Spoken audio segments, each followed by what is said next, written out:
Welcome to the Every Third Saturday podcast. We don't know what number it is because we don't keep track, and the last one we did is somewhere in the abyss.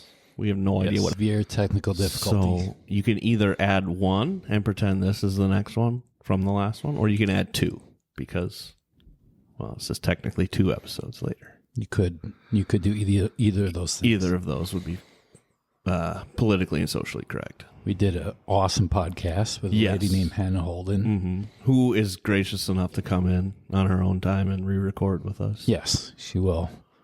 But we don't know what happened, but it went sideways. Sideways and south. We're amateurs. Yeah. If you couldn't tell from any of our previous episodes. Pretty obvious. So here we are recording episode X+1 or X+2. That's yep, whatever you want. Pick your poison. And so I thought about we actually had a guest today that couldn't make it. So it's just me and Eric today. And I thought we would talk about the gap in education for veterans. Not education as in schooling, but as in how systems work, how the VA works. I know we did an episode on VA benefits, so we won't go into that. But sometimes, like there's a sense we have veterans who call here saying they were referred by somebody, but they had never heard of us before, which is fine. We're just a little cog in a big wheel, but there's that education gap that they didn't know we existed, and if someone else didn't tell them, then they might get evicted or have their car repossessed. Yeah, so they either didn't know we exist, or a lot of times I get, what do you do? Like, they referred me here. They didn't really tell me anything about what you do or why they wanted me to come here. And I think that's kind of twofold, but, we can get to that. But, there's been a pretty good increase in the number of folks that have shown up saying that, right? Like, this person sent me over here, which is awesome. That's great. That means we love that. Absolutely. Which means our name is sticking with folks who are doing the same type of work that we're doing. And they trust us enough to help their clients, their patients, whoever they're seeing, their veterans, the veterans that they work with. Right. They trust us enough to send them here. But I think it's a little bit too on the veteran to say, well, why? Why do you want me to go there? Or what are they going to do for me? I've got no problem explaining what we do to anybody. Can you explain it to me? I can. So, and here's kind of every time somebody asks me that, I tell them, we at ETS, we're a veteran support organization, and we do 3 things. We seek to support, connect, and empower veterans. The support, I had to think about my own phrase here. A lot of times that looks like folks coming in our doors the first time. They may be experiencing homelessness or on the verge of it, and they need some of the things that we can give them in our supply store, whether that's clothing, hygiene products. That's how our store is set up. They can come in and use it once a month. It's completely free for them. We help them bridge that gap between, whenever they're able to stabilize themselves. The connect piece looks a lot like what you and I do. We help folks get plugged into their resources that they may not know about, or if there's something that we do in-house, art is very popular. A lot of vets like to come and do art, even without an artistic bone in their body. Like, that's the connect piece. That's ETS. That's kind of where we try to thrive, is having a community of veterans where they can come and get out of the house and be with other like-minded individuals. Right. Like we had Coffee Talk here this morning. Coffee Talk today. That's another perfect example. And then the empowerment piece is, Warrior's Return. It's about giving that sense of ability back to the veteran, about letting them remember who they were, become who they were before service, before they suffered trauma, anything like that. And when you put that all together, you get what we call our slogan, if you will, fostering hope and supporting post-traumatic growth for veterans. Well, now I know what the hell we do here There you go. That's it in a nutshell. because I've been showing up and scrolling Facebook. I get emails and I respond to emails and yeah. So that's usually what I say. And actually, shout out to Harold over at Securian. I think it's Harold. It is. Yeah. When I was over there for that event, which is one of the better events that I've been to, he was like, as the SARG, we do 3 things. And I said, okay, I see you, Harold. At ETS, we do 3 things. And we played off each other, and it was really great. So that's usually how I explain what we do at ETS. Well said. Thank you. And so, and it's not just us. It's even like MACV, who I refer to as our big brother.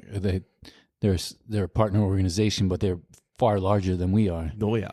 And even them veterans don't know they exist. Yeah. It's wild to me, and I think that that's what we're talking about is the gap in education. If you Google veteran support or veteran service organizations in Minnesota, you get a crazy number like 1,300. And I think, matter of fact, I've probably said it on the podcast before. There's like us, MACV, 23rd Vets, and if this list sounds very familiar, it's because we talk about the same ones all the time because those are the ones that we know, right? And those are the ones that veterans don't know, and so shame on us, I guess, if they don't know about all the resources we know about. But shame on, I guess, the bigger picture, the veteran support network picture, for not coming together and helping each other know who's out there, what they do. And you and I have talked about it, trying to create like an encyclopedia of all the different resources. Now, I think Pathfinder that we've teamed up with, I think they're going to be able to help quite a bit. Kind of pulling all that together, Sure. but it's still going to take an immense amount of work. Well, and it still takes the right set of eyes to be looking at it. Right. Like, if a veteran doesn't know what they don't know, then how do they know to look for that thing they don't know about? Exactly. Or like when Josh was here and said, how many organizations out there are set up by a dude that wants to go kill a caribou in Alaska, and he's going to bring a veteran with him to make it kosher, offset the cost. Yeah, exactly. So, yeah, there's a bunch of those out there, and how does a veteran know that they're getting partnered up with a reputable organization versus, with the sheer number of organizations that exist? They don't know to go to GuideStar or Charity Navigator and look up a charity and see what their rating is and see what their history looks like. Read their financial documents and things like that can tell a story about what a veteran support organization looks like or should look like anyway. Right. And so I was just it had me thinking about how it's kind of the eternal question. I remember talking to Neil Lloydall, who runs MACV, about this. Like, how do we get in front of veterans who don't know about us? And it's like, we don't know. We don't know what to do. I mean, some organizations, I've seen Team Rubicon and DAV. They actually put up billboards on the highway. And you're talking, we're the smallest fish in this pond. Right. And so, I mean, if we were able to do something like that, absolutely, I think that'd be great. Or even if we had, some kind of budget to run a commercial, I would. I've been in front of a camera before, a time or two. I think you're in front of a camera right now. Hang on, I'm looking to my left. I sure am. Yes, you are. And you look perfect. It's your good side. It is. I am actually pretty glad I sit on this chair, not that one over there. Right. But I and that's, and I think we're in a unique space to try different things, and because we are small and we can, I guess, be more adaptable, more malleable than somebody who is bigger and has, I don't want to say more structure, because it's not that we don't have structure, but I think our playbook can have a few more trick plays in it than some of the bigger folks out there. I think when you get to scale, it's really hard to work outside the lines, because then you have people running all over the place. Right. Here we're just a small team that works together very well. Yeah. But if you got 100 employees, right, and 20 of them are doing their own thing out there. Yeah, exactly. Well, I could just literally be downstairs and shout upstairs like, "Hey, I'm taking the van, going to do this," and I'm out the door. Right. That's right. Yeah. So I don't know that we can solve it here. It's what I'm hoping is that anyone who's listening to this, who knows a veteran, especially a veteran who's struggling, will let them know that at least we exist, or you can, people don't want to contact the VA, right? And I think too, people get wrapped up around location and regionality. Like, yes, we're located in South Minneapolis. None of us live in South Minneapolis. Right. Most of us, some people live in the city. Most of us are in the burbs. And then you've got one of us that drives from, Packerland to be here. Yeah, we don't talk about that. No. Well, whatever. It's fine. And I think it's not wrong, but I wish we got more calls from. I remember James got a call from California from that guy that wanted to start up his own, veteran support nonprofit. I don't know whatever came of that, but the fact that somebody, I don't know, 2,000, 3,000 miles away was found us and was able to, reach out to us and kind of bend our ears a little bit. But I would love to get calls from Fargo and Grand Rapids and sure, there's no reason that just because we're in South Minneapolis that there's something, if you need something, we'll do our best. Right. And it's been, starting this thing and having it grow, it's always been a dream not to have multiple locations, but to help multiple people set up their own location. If they feel like our model is one that works, we'll share anything and everything with them to let them know at least this is how we did it. Maybe it works, maybe it doesn't, but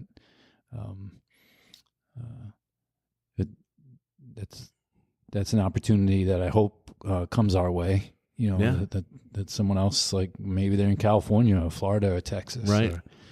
And so it's just, I suppose that's another way to get in front of veterans. It's just so hard to find them, and there's no information passed, right? On hey, Johnny's getting out of the Marine Corps today and coming home to Minnesota.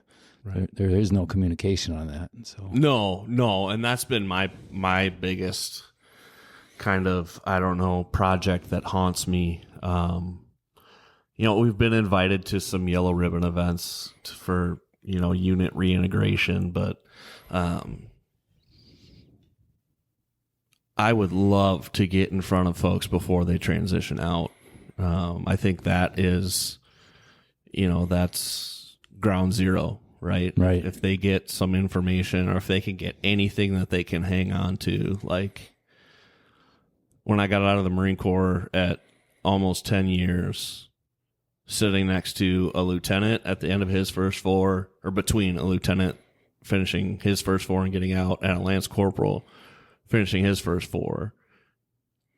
If I didn't get what I needed and wanted, the lieutenant didn't, neither of them did either. The lieutenant probably got more than the lance corporal did, but that lance corporal is going to be struggling when he gets out.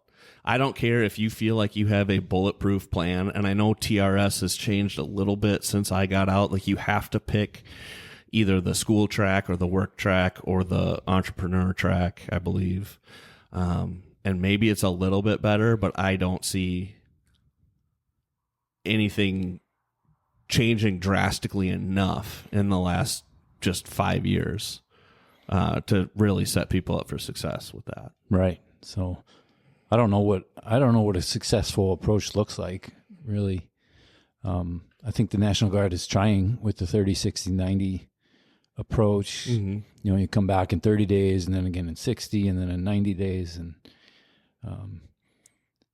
that seems to be, at least that seems common sense to me. Well, absolutely, because it's feasible, right? The our local soldiers, right? So you coming from maybe max 2-3 hours away, right? 4 or 5. I don't know how it works exactly, but if you are, again, speaks to location, right? People don't reach out to us because they're not here, but something like the National Guard, where they're citizen soldiers, right? They're in that community all the time anyway.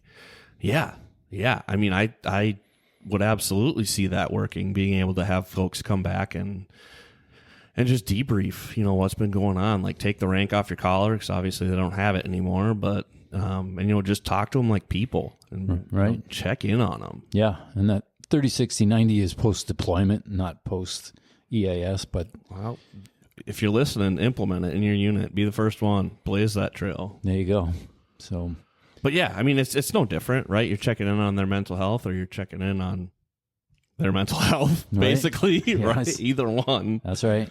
So, yeah, I would love to, if any big service branch, anybody, any big wigs listen to this, I would love to get some phone numbers of folks that recently got out or got back from a deployment. I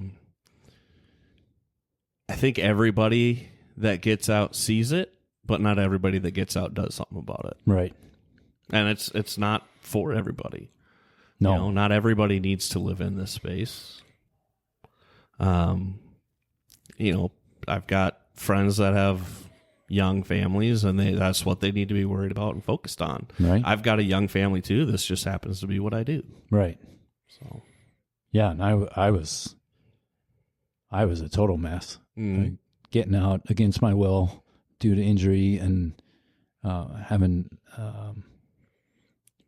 just presenters just talking about bank accounts and what I don't know what else. And then because I was medically discharged, sat with the VA rep, mm-hmm. and it was probably just a bad experience on my part, but that I had. But my VA rep had his blinds closed, all the lights off. Oh my goodness. Except for a little lamp on his desk. Oh my gosh. Smoking a cigarette with sunglasses on. He was hungover. Oh yeah. And he gave me nothing. Wow. He gave me a folder with some papers in it. And said, "Here, fill these out and bring them back." Or if that. If that. And I don't know where that came from, but that was my experience, and that's an exaggerated experience. Sure. It was true, but still, if you don't get out of it what you need, then you're going to struggle. Yeah, and because I forget what I was just looking at, but I was looking at something, and it was like, why aren't life basics taught to kids in school? Right? Nobody, right. They brush on taxes. They brush on, grocery shopping. Right. Yeah. Take anything, for example. But they're taught a curriculum. The curriculum helps them pass a test. I get it. You get your diploma and move on. But like, why isn't the VA more involved with veterans that are getting out? Like, right. So you were medically discharged or medically retired? Discharged. I was medically retired. I had my hand held through the whole process. Something I probably could have figured out on my own if I was ambitious enough to. But I don't feel like I'm the only one who should have that experience. I think other people, if they want, right? You don't have to force anybody to do anything, but if we can have case management in our hospitals and have case management in our social world, why can't we have, I mean, I'm sure it exists, veteran disability case management, right? I mean,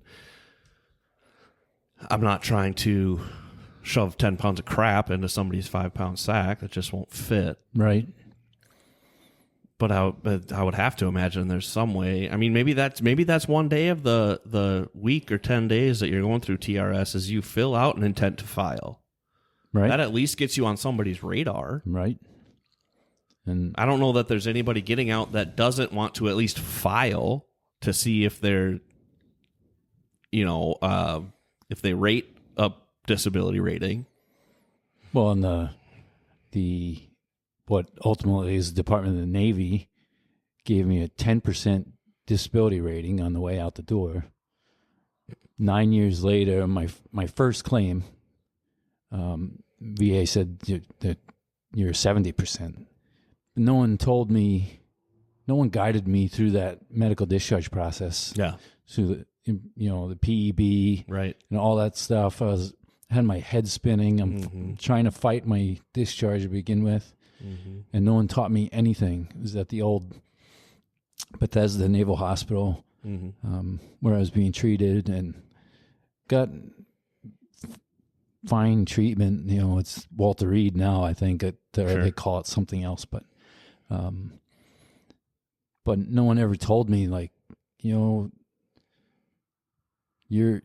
disability's probably 70% through the VA. So why is the Marine Corps giving you 10? And that was jacked up. That was the difference between discharge and retire. Yeah.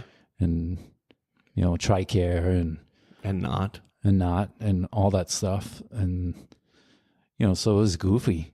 It was really goofy. Yeah. And I don't even blame my command because they didn't know any better either. No. And that goes to what we were just talking about earlier. Like, you can't blame somebody for not knowing what they don't know. Right. And especially if that's at the highest levels, like it's not really their fault, but what is there needs to be some sort of, there's got to be some sort of commander's briefing, when they take over or something. It's like, I firmly believe the Marine Corps ran like a very well-oiled machine when it first was, adopted, when it was first a thing, because there was doctrine. Everybody followed doctrine. It was new, and now the trickle-down effect of 250 years this year. Yeah. Of people finding different ways to do things outside of doctrine. It might work, but if it's not written down anywhere, but that's what you're teaching, and then you ask a new guy, hey, what's this? And like, oh, we've always done it this way. And I think that's how it gets so convoluted. Yeah. Yeah. And it gets all messed up. So, and the person that suffers is the service member or the veteran. Every time. Yep. Every time. And so anyway, it's just something on my heart, really, is how do you get in front of veterans who may be struggling but don't know where to turn because they don't know you exist, or those in the Twin Cities ecosystem of veteran support. Yeah. And I mean, and we have a very great working relationship with the hospital here. Like, sometimes I don't understand why it's so hard to get our literature over there. Like, I know we can share it with, some of our folks that we work very closely with over there, and they can share it to their best ability. But, like, send the freaking director over here to vet us and tell us that we're not a good organization to have, or, any of us, MACV, 23rd Vets, anybody, come. Send one of you. Send a dude. Send a woman. Send somebody who has the ability to put ink to paper and say, yes, this organization can have collateral material in our location. Right. I can't tell you how many times in the probably last 2 or 3 months alone I've had somebody new come through the door and say, yeah, I drive by you guys all the time, and I've just never stopped. Right. On my way to an appointment. Never been here before, though. Right. That's wrong. That's sad. That is wrong, and it is sad. And so the other thing, totally different topic, but let's go.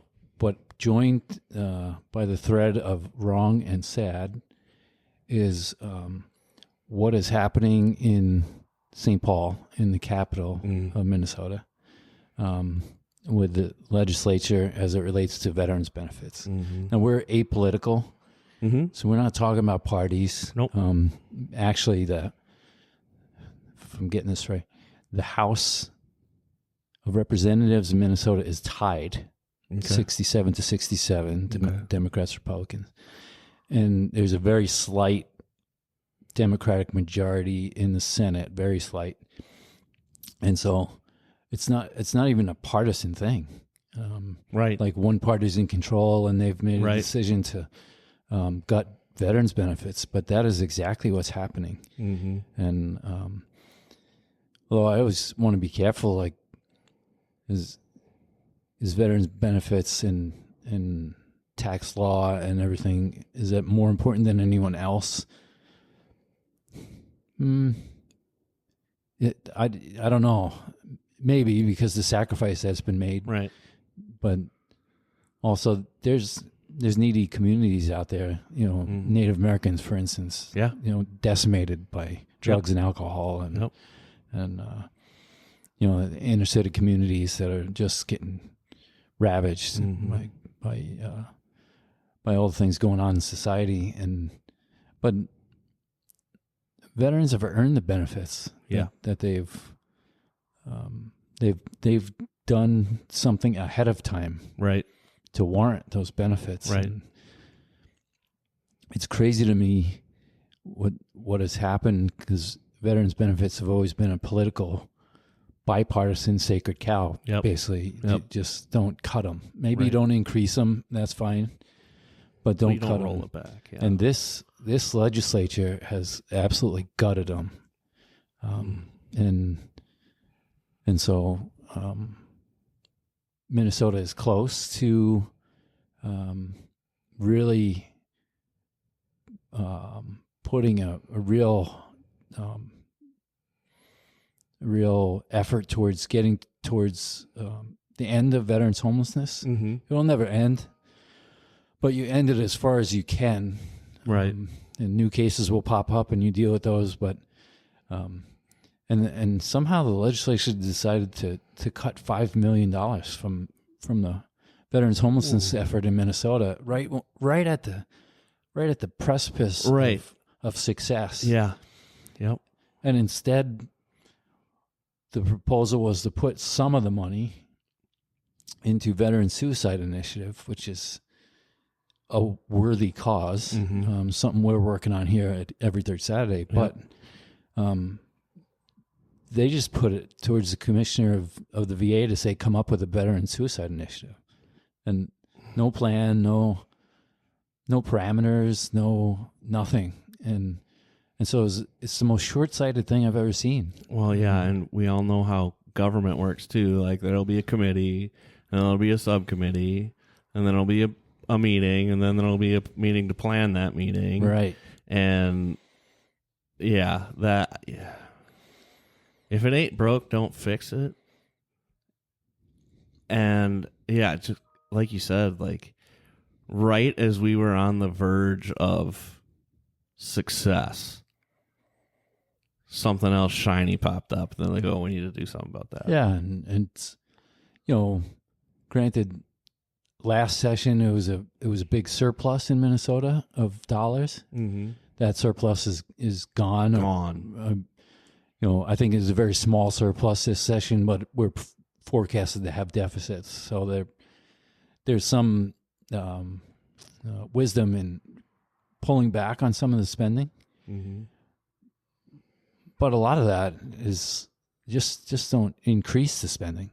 And But to cut it and gut it like they have is just amazing. And, we received an appropriation from the state legislature. We're not going to see that again.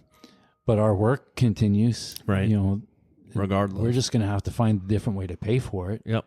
And it's a lot of money. And we're helping people who are facing eviction, facing foreclosure, facing repossession of their car. Oh, facing not having heat in the winter, not having AC in the summer. Right. Yeah. And so, we're going to have to figure it out, which is fine. I don't believe that the government should be giving us those answers. That's why we exist. Right. Because we know better. Right. We're closer to the boat. But they should be providing funds to help implement those answers once they've vetted them. And I agree. And we've been thoroughly vetted. And a number of times through the last 15 years, 16 years as an organization. And then there's other organizations out there who are looking for help. The Disabled Veterans Rest Camp needs upgrades to benefit. It's a great place. Me and my family have gone there for years, and doesn't look like they're going to get any funds. And different organizations, Veterans Resilience Project, who does EMDR therapy. They're forecasted to either receive zero funds or to have them severely reduced. Wow. And that might put them in a very difficult position. And just to put this in perspective, veterans that work with the Veteran Resilience Project, they get EMDR, eye movement desensitization, and reprocessing. Something I'm about to start. Something you've done. Yep. And have said it's the single best treatment that you've ever been through. That is correct. They are providing this to veterans at no cost, zero cost. And now they have to figure out how to do that with nothing. So they concoct a veteran suicide initiative with no guidelines, no parameters, but take something that is actually reducing veteran suicide, which I believe EMDR does, and they're cutting it, and it's and so I think it historically is the big three: is American Legion, the VFW, and the DAV, who advocate for benefits but these cuts affect everybody. And I actually the big three, and it's not their fault, but they're going to get their money from the state. Yeah. They'll get their allotment just like they always do. And that's good. That's right. They should get that. But I don't know who these politicians are listening to. I don't know where they're getting their information, and I don't know what the impetus is to make these kind of changes. Oh. But it really puts veterans at risk. And it's gonna, if it goes the way it's going right now, and it's getting further and further down the road, the session ends here in a couple of weeks. It's gonna mean veterans are homeless, and veterans are homeless. Veterans are killing themselves. Veterans are hurting, and a veteran suicide initiative from the legislature, the way it's structured, will not save one life. It will not eliminate one suicidal veteran from doing it. And it's just awful. And like I said, we don't talk about politics, but this is like bipartisan stupidity. Yeah. And we had Christy Janigo on the podcast a couple months ago. Yeah. And she's been leading the charge in St. Paul to really try to wake some people up. Right. Say, what the hell is going on? And I want to shout out to the representative that does represent our district here in South Minneapolis, Emma Greenman. Even if you don't agree with her other policies, she is pro-veteran all the way and has been excellent to work with. Yeah. And she was just here not too long ago. Yes, that's right. And she really cares. And yeah. And so and the governor of all people, who's a veteran himself, Right. hasn't seemed to step in and put a stop to it. So I don't know what power he has. But all in all, it's a travesty. It's really a mistake that these politicians are making, and we try not to, us as an organization, try not to rely on state or federal money. We don't take any federal money, but we try not to take state money either. But it was approached. We were approached about it, and it really was a net positive. Yeah, it was a good thing, both for the state and for us, and more importantly for veterans. For the veterans, yeah. And so that's why we did it, and it's been good. And now they eliminated it. Yeah, and I don't think they see that. I think all they see are numbers on a spreadsheet. They don't see. They see, oh, we gave ETS this much money. Well, who are they, and why do they deserve that, or why did they get that? They don't see the hundreds of veterans that we, like you said, protected from eviction, protected from a repossession, protected from, not having the daily things that somebody should have that they need. That's not what they're looking at. They're just looking at a spreadsheet, and they can mess with the calculations, and well, if we just make this number smaller, this number gets bigger, and that's the number we want to get bigger. They're not looking at impact. Right. They're looking at bank accounts. Correct. Yeah. And so it's really a shame. We'll see if anything changes here in the last 3 weeks of the legislative session, but it's a freaking shame what's gone on up to this point. And, it'll be lesson learned for us. We took the funds and we ramped up our efforts to be available as a resource for emergency assistance funding. Yeah. We were able to do a lot with that. And now we're in a position where, especially the VA, but a lot of case managers and other responsible parties, they will call us or have their veterans call us. Yeah. And we may have to say no to some people that... which is far and away the hardest thing to do. It sucks. It totally sucks.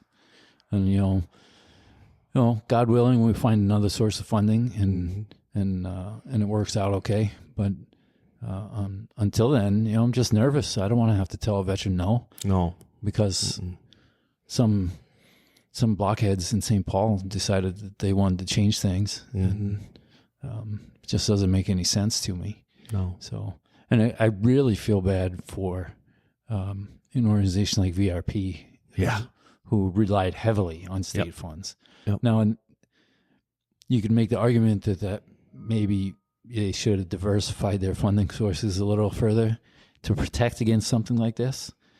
But that's not the point. The point is that they're pulling the rug out from underneath veterans.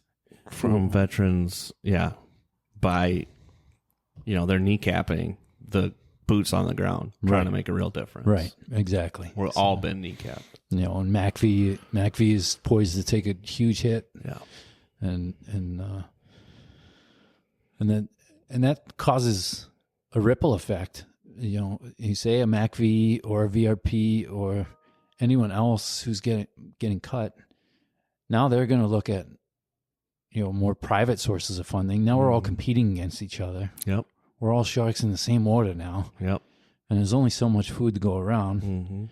And so, you're throwing off the whole ecosystem. Yeah. That's a nasty chain of events that I don't think was given any thought whatsoever. Right. So that's worrisome and sad. Federal funding's a whole different animal. We don't mess with that at all. But yeah, I don't even want to dive into how that works. No, me neither. So, anyway, I guess maybe a little bit of a downer of an episode. But information that's got to be shared, right? Because I personally don't watch the news because it raises my blood pressure way too high, right? And it just sets my whole day off wrong. And I'm sure there are other people out there, and, you know, depending on the source that you watch or whatever, it's going to lean one way or another. But, you know, I think we did a pretty good job of objectively attacking that. And, you know, if there are other people out there, like, now they know. Maybe I'm sure there are some folks out there listening that had no idea. Yeah. So now you know. Do with it what you want, what you will, right, or don't. But yeah, just figured we'd share some current happenings with y'all. Yeah, exactly. People can't react to what they don't know about, which is, I guess, the theme of the episode. Right. Right. If you don't know about an organization, you don't know about a benefit, you don't know about what's going on, you know, you can't do anything about it. So we'll just shine some light on that. I hope we did. Yeah, absolutely. And if you personally want to support us, you know, we got our website, everythirdsaturday.org. Text HOPE, HOPE, to 952-234-7234. Or honestly, the best option of all three, come in and get to know us. Come in and get to know what we do, see our buildings, you know, see building, no S, no multiple. God forbid. Oh, my goodness. I wouldn't even know. Jesse would kill me. All of us. It would be just TS, I think. Anyway, yeah, come see us. I love giving people tours and showing off this great building that we get to work out of every day. Yeah. So. Well, anything else? I think that's it. I think we beat that horse into the ground and tried to get it to drink because we led it to water, and no bushes were beat around. So, and so hopefully we'll have Hannah Holden back in for the next episode, and our other guest, and see if we can not screw it up technically next time. My gosh. Yeah, if there's anybody out there, I would love to have a guest on that knows IT. James is good, but he needs to get his pump on and be at the front desk. So. I know, we were pulling him away from things. But all right, that is all we got. See ya.